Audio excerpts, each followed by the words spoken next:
In this video, you'll learn how to generate and share your OKX referral code. By following these steps, you will be able to easily access your referral code and share it with others through various messaging platforms. Start by opening the OKX app on your mobile device. If you're not already signed in, enter your credentials to access your account. Once the app is open and you're on the main screen, look towards the top left corner where you will see an icon consisting of 9 squares arranged in a grid pattern.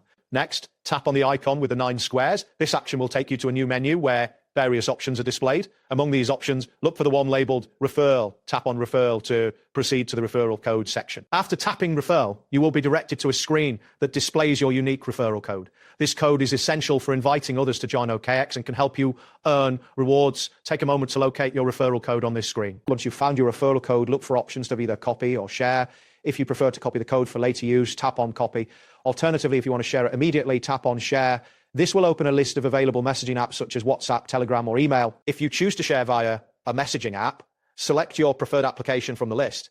After selecting, you will be redirected to that app where you can send your referral code to your contacts. Ensure that the recipients know how to use the code when signing up for OKX. That wraps up today's guide. Thanks for watching, and catch you in the next tutorial.